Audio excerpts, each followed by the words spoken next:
Welcome back mga kaaldab. Napakaganda po ng ating pag-uusapan. May inis yung iba madidismaya.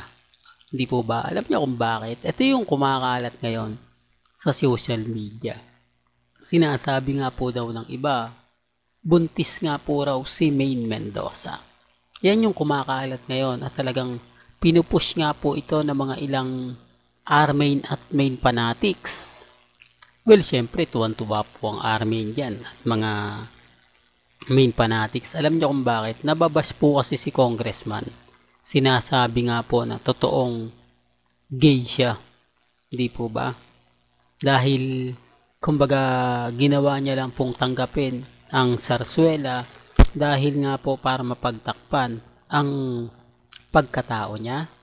Dahil sabi nga po ng iba, kapag congressman ka, talagang ano ka, yung tipong kailangan meron kang misis, di po ba? Kung matatandaan nyo, di po ba dati si Asunta De Rossi, yung napangasawa niya na si Jules po ba tayo? Medyo matagal na. Re-remind ko lang po na nag-asawa lang siya nung naging congressman siya. Di po ba? Sinasabi ko lang po ito na hindi posible nangyari kay congressman na na-pressure lang po siya. Kaya niya nagawa yung mga bagay-bagay na talagang hindi pwedeng gawin. Di po ba?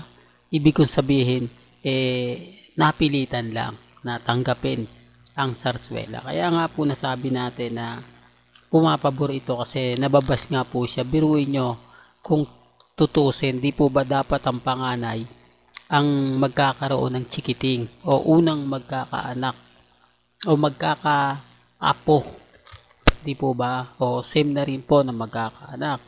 Pero bakit naungusan pa siya ni Ria Ataide? Di po ba? Although sinasabi ng iba, hindi, ano lang yan, kumbaga normal lang yan na etc. Di po ba? Parang pamilya ni Mengay, kung titignan nyo, di po ba? Sa pamilya ni Mengay, kailangan magpakasal muna ang panganay. Di po ba? Na panganay muna, pagkatapos susunod na yung pumangalawa at yung pumangatlo.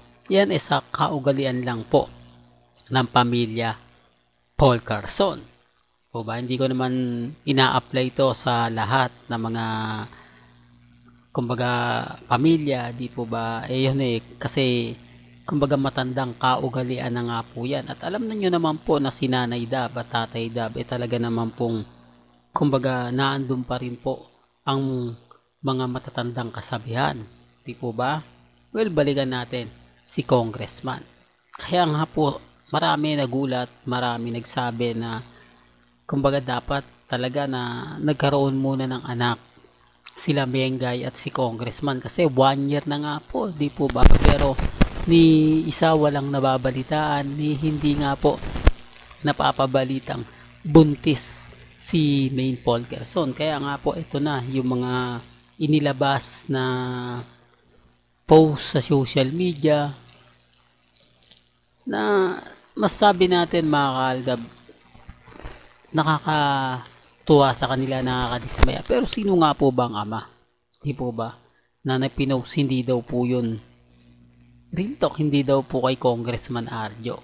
Di po ba? Kaya sabi ko sa inyo, may mga bagay-bagay po na nababash din po si Mengay. Nababash din po si Congressman. Dahil kasalanan din naman po ng sarsuela. Ipinilit nila yung taong hindi po pwede. Pinilit nila na, alam nyo na, ipakasal o ituloy ang sarsuela. Ngayon, ang daming kumu-question. Kaya, kapag pumutok yung buntis na issue kay Mengay, di po ba, marami kasi nagsasabi na 1 week nga puro na mawawala si Mengay. Pagsapit nga po daw ng Huwebes, Biyernes, Sabado, wala daw po si Mengay sa live. Pero papaano natin nalalaman yung mga bagay-bagay na ganyan? Papaano nga po ba, kumbaga nakakakuha tayo ng mga update? Yan ay base po sa mga malalapit sa pamilya Paul Carson at pamilya Mendoza na kitang-kita nyo naman po dito Sample ko lang to sa video na to mga kaaldab, na medyo matamlay pa ang itsura ni Richard Paul Carson, na sinasabing binabantayan muna siya o inaalagaan ni Mrs. Paul Carson, dahil kumbaga alam nyo na ang daming project ni Alden. Syempre, sino magbabantay kila Playmate at Baby Teo? Oops, issue na naman niya, Mr. Destiny. Alam mo, kaya ka nababash eh. Kaya ka lagi na pag-iinitan kasi sa mga ina-update mo, sa mga pinopost mo na wala namang katotohanan, sa mga sinasabi mo, sa mga pahayag mo. Hindi, wala namang pong pilitan. Hindi po ba? Hindi naman po tayo namimilit. Sabi ko nga po sa inyo, dito po sa channel ni Mr. Destiny, kung ano lang po yung latest, kung ano lang po yung trending, yun lang po yung ina-update natin. Hindi po ba? Tsaka pansinin nyo po yung mata ni Richard Paul Carson. Hindi po ba? Parang, kumbaga, halatang matamlay pa. Although, hindi natin makikitaan ng katamlayan si Alden Richards. Baka may mag-react. Hindi. Nag-live pa nga siya sa, sa Bingo Plus eh. At syempre, nag-jogging pa. Syempre, hindi naman ganun katagal. Kumbaga, di po ba? Parang, nagpapagaling pa rin ng gusto si Richard Paul Carson. Sabi ko nga po sa inyo, yung mga bagay-bagay na naka-schedule na kasi talaga yan, di po ba? Sabi nga nila, the show must go on. Di po ba? Kasabihan nga po ng mga artista sa pelikula na kahit may iniinda ka, na kahit may pagkakataon na hindi ka po pwede, hindi mo magagawa basta nakakatayo ka, nakakalakad ka, di po ba? Kasi sabi ko nga po sa inyo, may mga point na mapapaisip naman po kayo kung nasan si Mengay. Di po ba? Kaya nga po yung issue buntis talagang pinag-uusapan at pinagpepestahan. Kanino nga po ba at sino nga po ba makikinabang nito?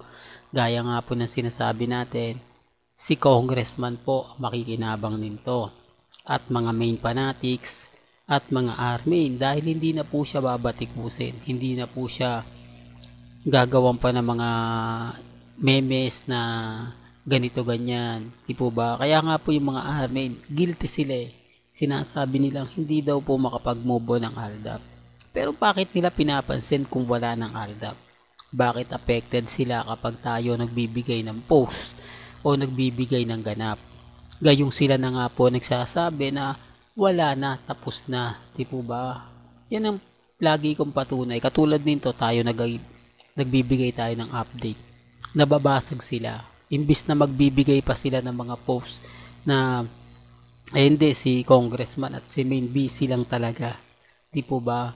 Na hindi pa nila tama, hindi pa oras para magkaroon ng chikiting, hindi pa ito yung time para kumbaga ganito ganyan, etc. etc. Di po ba? Common sense na lang po, pansinin nyo.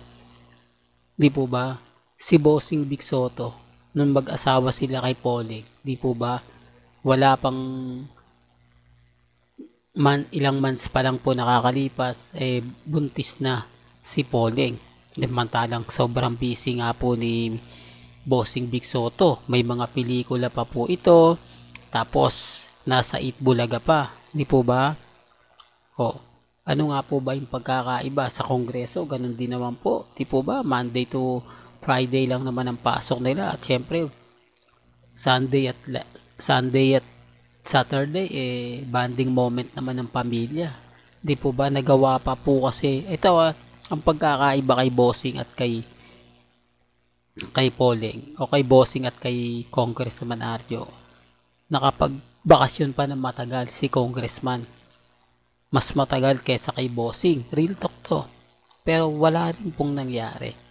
Hindi nga po, hindi na lang pwedeng sabihin na nag-iipon pa para sa future ng bata, di po ba? Kaya sabi ko sa inyo, kung titignan nyo yung edad ni Congressman Arjo, di nyo malalaman na tama yung sinasabi ni Mr. Destiny.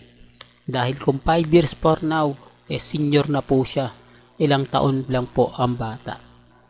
Well, hanggang dito na lang po ang ating latest updates. Kaya kung gusto nyo pa po ng pinaka-latest at sariwang update, abay tumutok lang po kayo dito po sa channel ni Mr. Destiny para updated po kayo sa mga latest at sa mga bagong video po na ilalabas po natin maya-maya lang. Hanggang sa muli, salamat po sa panonood at pakikinig.